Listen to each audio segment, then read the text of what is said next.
M'engager pour les droits des femmes, c'est comme si on posait la question « Pourquoi tu respires ?» C'est le patriarcat, c'est l'organisation sociale, les normes qui donnent une suprématie arbitraire aux personnes de sexe masculin. 98% des femmes qui sont en prison ont été incarcérées, soit pour avortement, soit pour infanticide. Depuis que l'humanité est humanité, depuis que le Sénégal est Sénégal, les femmes ont toujours avorté. Tant qu'il y a une seule femme opprimée à travers le monde, cela donnera du sens à l'engagement, cela donnera du sens à mon engagement. Ça vaut le coup de s'engager. S'engager, c'est vivre. S'engager, c'est avoir l'espoir d'un changement. Venue de Dakar à Berlin, Awa Fall Diop, féministe panafricaine, reçoit le prix Anne Klein 2026. Félicitations et un grand merci de prendre le temps de parler avec la Deutsche Welle. Merci beaucoup de me recevoir et de me donner l'occasion également de parler. C'est une fondation allemande, donc la Heinrich Böll Stiftung, qui décerne le prix Anne Klein et le jury apprécie et valorise votre travail pour la parité homme-femme pendant des décennies en Afrique de l'Ouest. Pourquoi est-ce que vous vous engagez pour cette parité et surtout aussi pour les femmes? M'engager pour les droits des femmes, c'est comme si on posait la question « Pourquoi tu respires ?» Je le fais pour vivre. Je le fais parce que j'en ai besoin. Je le fais parce que cela consolide ma vision, mon idéal d'un monde sans oppression, d'aucune sorte, d'aucune façon, que chaque personne puisse vivre la totalité de son humanité, qu'on soit homme ou femme. Hein. Je n'ai pas décidé un jour de dire « je vais m'engager ». Non. Je pense que je suis née avec cet engagement, étant héritière justement d'ancêtres qui ont eu à lutter pour leurs droits, dont je bénéficie aujourd'hui. Et c'est aussi de mon devoir que de contribuer moi aussi pour l'avancée des droits des femmes, pour que d'autres générations puissent également bénéficier et continuer. Pour moi, l'engagement féministe, c'est un fil historique ininterrompu. Tant qu'il y a une seule femme opprimée à travers le monde, cela donnera du sens à l'engagement, cela donnera du sens à mon engagement. Vous avez été institutrice, activiste et ministre aussi au Sénégal. Quel est d'après vous le plus grand progrès pour les femmes africaines auquel vous avez contribué? Dans les manuels de l'école élémentaire au Sénégal, avant, toutes les femmes qu'on montrait, c'était des femmes qui soit faisaient la cuisine, lavaient le linge, se maquillaient, dansaient ou bien pilaient le mil.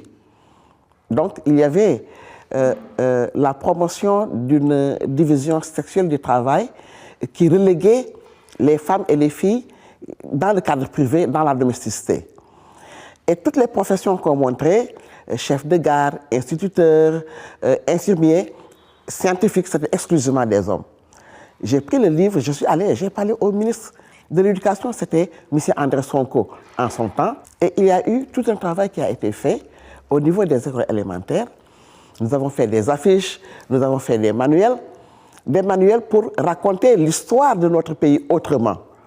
Parce que la manière même dont on nous raconte l'histoire de notre pays, c'est comme si les femmes n'ont eu à jouer aucun rôle dans la création, dans le développement, dans l'organisation de notre pays. Et nous avons fait des brochures, plusieurs brochures, sur l'histoire, sur la géographie, pour montrer la contribution des femmes. Et ça a été un apport extrêmement important pour moi. Aujourd'hui, quel est le plus grand défi ou quels sont les défis par rapport à votre vision d'améliorer la vie des femmes?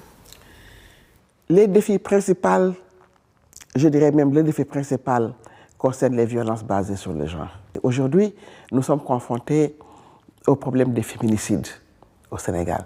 Lors d'un discours, son Excellence M. Diomaye Faye, président de la République, a eu à prononcer le mot féminicide pour dire que c'est intolérable, mais à part son discours, on n'a pas encore vu un acte concret, une action spécifique, n'est-ce pas, qui a été prise afin de criminaliser le féminicide. Et ça, c'est une de nos revendications aujourd'hui, une de nos revendications fortes pour vraiment que le féminicide, n'est-ce pas, soit criminalisé. Un autre enjeu également, aujourd'hui, au Sénégal, il y a ce projet de loi déposé par le gouvernement pour la criminalisation, n'est-ce pas, de l'homosexualité, quand on en parle, on pense seulement aux hommes. Mais il y a des femmes qui ont une sexualité en dehors des normes socialement acceptées. Et celle-là également, elle risque de tomber sous le coup de la loi. La question de l'avortement, c'est aussi un enjeu central. Aujourd'hui, nous battons campagne, nous nous mobilisons pour l'accès à l'avortement médicalisé en cas de viol et en cas d'inceste. Mais même pour ça, il y a énormément de difficultés. Ce qu'on nous apporte, c'est les religions ont dit ceci dans nos traditions. Alors que, depuis que l'humanité est humanité, depuis que le Sénégal est Sénégal, les femmes ont toujours avorté. Si aujourd'hui, nous connaissons les plantes abortives, c'est parce que nos tantes et nos mères nous ont dit, on a eu cette information que cette plante est abortive. Si nos mères et nos tantes l'ont su, elles ne l'ont pas inventée, parce qu'elles aussi, elles l'ont tenue de leur mère. Cela veut dire que dans toutes les lignées de femmes, il y a cette information-là. Mais aujourd'hui, que le monde s'est modernisé, que la médecine est là pour résoudre des besoins, nous avons besoin de cette médecine pour pouvoir avorter légalement et avorter dans des conditions de sécurité. Parce que les prisons au Sénégal, 98% des femmes qui sont en prison ont été incarcérées, soit pour avortement, soit pour infanticide. Quand une femme ne veut pas d'une grossesse, elle fait tout pour s'en débarrasser. Et ça, il faut que nos États le comprennent. Je voudrais revenir aussi à la violence domestique, qui est très répandue. Pourquoi? Quelle est votre explication? C'est le patriarcat, c'est l'organisation sociale, les normes qui donnent une suprématie arbitraire aux personnes de sexe masculin. Pourquoi est-ce que je devrais être dominée, marginalisée, simplement parce que je suis de sexe féminin? Et dans l'éducation, depuis le bas âge, même les jeux, quand on achète des jeux, des jouets, pour les petites filles, qu'est-ce qu'on leur achète? Une cuisinière, une poupée. Pour les garçons, qu'est-ce qu'on leur achète? Les voitures de pompiers, des motos et même des fusils, même si c'est en plastique. Ça, c'est toute une symbolique. C'est déjà une orientation. On oriente les filles, futures femmes, vers la domesticité. On oriente les garçons, futurs hommes, donc vers autre chose. À travers les médias, à travers les radios, les normes qui sont promues sont des normes qui placent le masculin au-dessus du féminin. Sont des normes qui donnent droit au masculin de dominer, de diriger le féminin et qui donnent l'injonction, l'ordre justement au féminin d'obéir. 40% des victimes de violences conjugales au Sénégal pensent que leur mari a le droit de les battre. Comment changer ça? Par l'information, la sensibilisation, l'éducation. Vous savez, même là où nous en sommes, c'est une avancée. Je vous dis qu'il y a des années auparavant, un mari qui bat sa femme, qui la sort, qui la jette dans la rue, la femme va essayer de repasser par la fenêtre en disant « Tu peux me tuer, mais je ne partirai jamais ». Alors qu'aujourd'hui, il y a certes encore des violences, mais le niveau de violence a baissé, mais même s'il a baissé, il reste intolérable. Et vous parlez de la jeunesse. Est-ce qu'il y a des nouvelles formes d'oppression que cette génération jeune doit vivre? Oui, parce que le monde change, le monde évolue. Et aujourd'hui, par exemple, les jeunes utilisent beaucoup le numérique. Et souvent, il y a des jeunes femmes qui font des revendications ou bien qui font des postes pour les droits des femmes. On les noie dans des insultes extraordinaires. Souvent, on leur dit oui, vous revendiquez vos droits parce que vous êtes manipulés par les femmes occidentales. Ça, c'est nous enlever la dignité de pouvoir même penser par nous-mêmes. Est-ce que nous ne sommes pas capables de ressentir de la douleur quand on nous insulte? Est-ce que nous ne sommes pas capables de comprendre que ce n'est pas juste que notre mari nous frappe, que notre mari nous batte? Est-ce qu'on a besoin de l'opinion d'une femme occidentale pour savoir que quand on te gifle, ça fait mal. Non, c'est quelque chose que nous ressentons dans notre peau, dans notre âme, dans notre vie, et que nous dénonçons. On n'attend personne pour ressentir cette douleur-là. Elle est à nous. Et nous savons à quel point les violences faites aux femmes, les violences basées sur le genre, nous savons à quel point elles nous meurtrissent. Nous savons à quel point elles nous enlèvent notre capacité de vivre notre vie dignement. Nous savons à quel point cela peut nous faire non seulement mal à nous, mais faire mal même à nos enfants. Vous êtes une grande activiste aussi pour une lutte panafricaine, même une lutte internationale contre violence contre les femmes, parité, pour parité hommes-femmes. Est-ce qu'il faut fortifier ces efforts-là? Je pense par exemple qu'on a parlé de mentalité aussi, qu'on a un retour de stéréotypes dans les discours politiques globalement, dans le monde entier. Il y a aujourd'hui comme une grippe mondiale qui a rendu malade le monde. Nous sommes à un tournant extrêmement dangereux de l'histoire de l'humanité. C'est comme si aujourd'hui, on avait semé partout dans le monde les graines de la régression des droits humains en général, des droits des femmes en particulier, des droits des catégories marginalisées. Parce que ce sont ces couches-là qui sont déjà les plus vulnérables.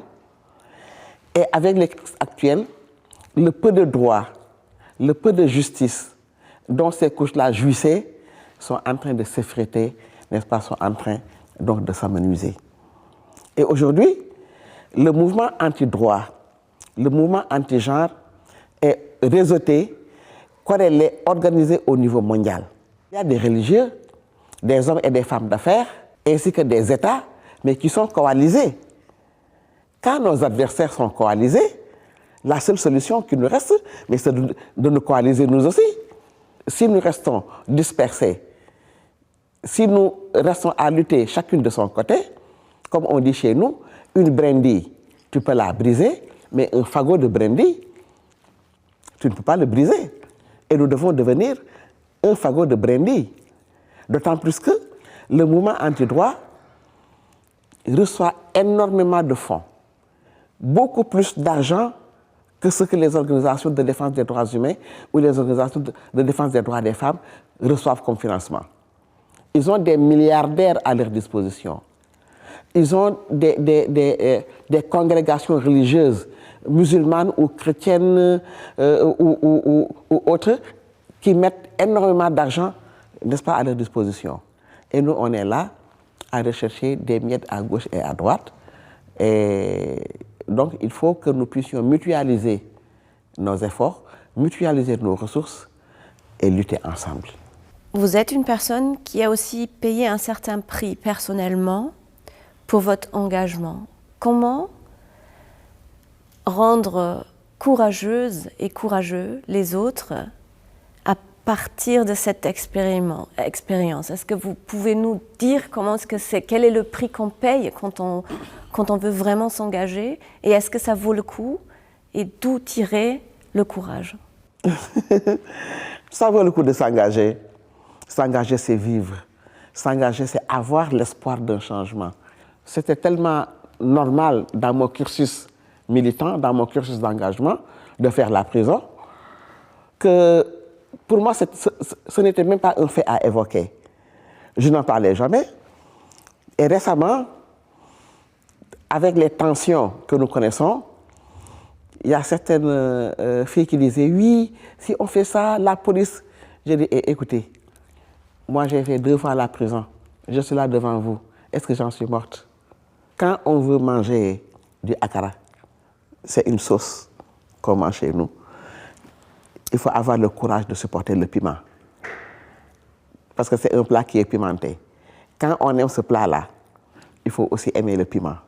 Cela veut dire que quand on décide de s'engager, il faut aussi accepter ce qui va avec l'engagement. Cela ne signifie pas maintenant qu'on va s'exposer, n'est-ce pas, délibérément.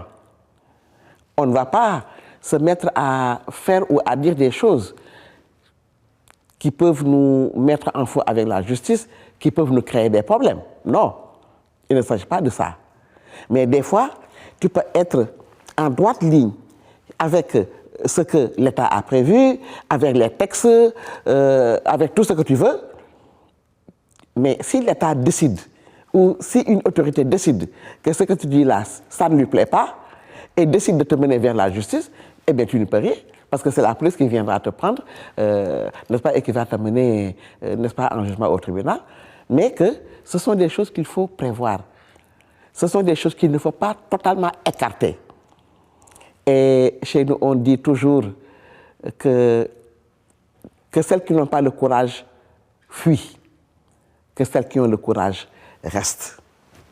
Et celles qui restent, c'est celles qui ont le courage. Merci infiniment, Merci. Awa Fall Diop, pour votre réponse et les encouragements de futures générations aussi. Merci beaucoup à vous aussi de m'avoir donné l'occasion de m'exprimer.